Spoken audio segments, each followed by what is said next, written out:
projet, il doit gérer des ressources.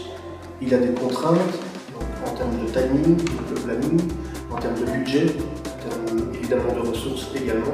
Et si on regarde du côté gamer, avec un jeu de stratégie tel que Age of Empires, le joueur doit gérer dans un certain laps de temps, que ce soit des campagnes, des jeux, enfin en tout cas, je veux dire, cette partie-là, il doit gérer des ressources. Donc, il doit gérer des arbalétriers, il doit gérer des chevaliers, et on peut faire le parallèle avec le chef de projet, il a des équipes pluridisciplinaires. Donc, on va parler de gestion d'équipe, on va parler de stratégie, on va parler de tactique.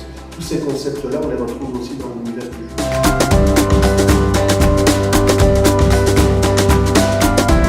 Donc au départ, il y avait une certaine partie d'inconnu.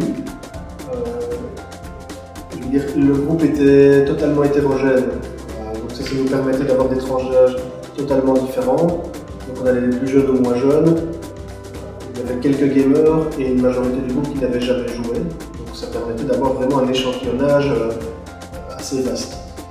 Les inconnus étaient, est-ce que c'est pertinent d'avoir le jeu? Nous, ce qui nous intéresse, c'est de travailler la gestion de projet.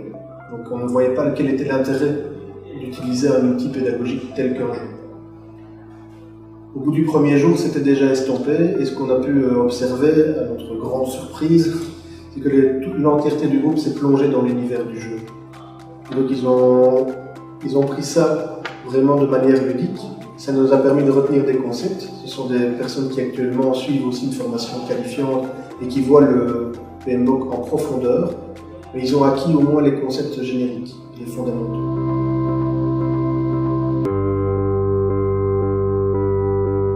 J'étais curieux, on va dire. C'est quelque chose où je me suis dit, tiens, comment est-ce qu'on va pouvoir gérer un aspect gaming avec le management. Évidemment, il y a plein de jeux de gestion, mais je ne m'attendais pas que ce soit Age of Empires. Donc j'étais vraiment curieux de voir comment ça allait être géré, comment ils allaient faire pour ce type de jeu.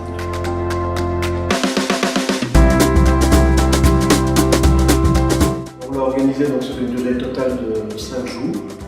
La première journée a consisté à expliquer le fonctionnement plutôt du module que de la partie technique, à savoir on dresse tous les éléments nécessaires donc, au niveau gestion de projet. Donc, les apprenants ont reçu toute une série de documents classiques tels qu'on les voit dans le milieu professionnel.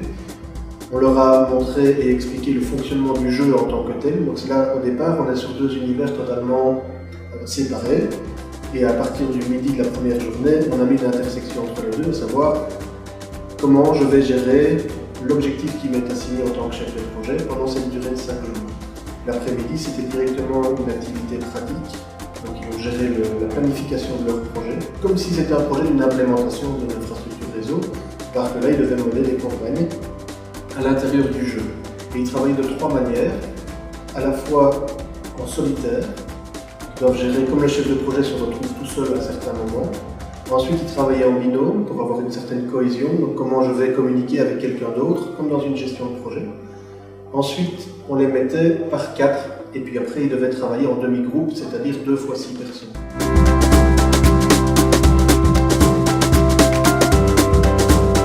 Effectivement, donc, il y avait des joueurs qui étaient moins forts en début de partie, donc cette session.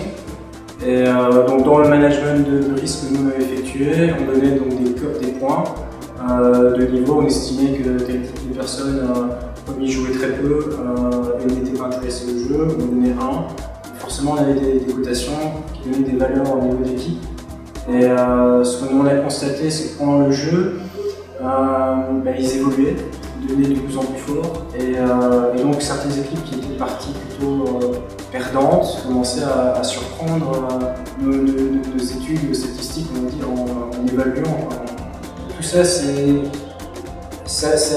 du bon dans un projet puisque c'est des changements qui sont attendus, qu'on doit nous, dans notre charte, intégrer et réévaluer la force des équipes de personnes.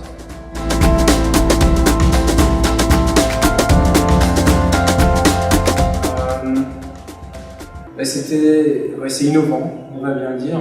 Jouer à Age of Empires 3 dans le cadre de gérer un projet, je trouve que c'est une très bonne idée. J'étais curieux, j'avais même un peu peur au début, j'ai dit attention, on peut complètement bifurquer vers le game et on ne fait que ça, quoi, évidemment. Ici c'était quand même relativement cadré, donc il y avait quand même pas mal de travail à fournir après, et même avant les deathmatch. Donc pour moi c'était plutôt positif, quoi. Je pense que c'est une bonne initiative d'essayer avec ce genre de jeu de gestion de stratégie.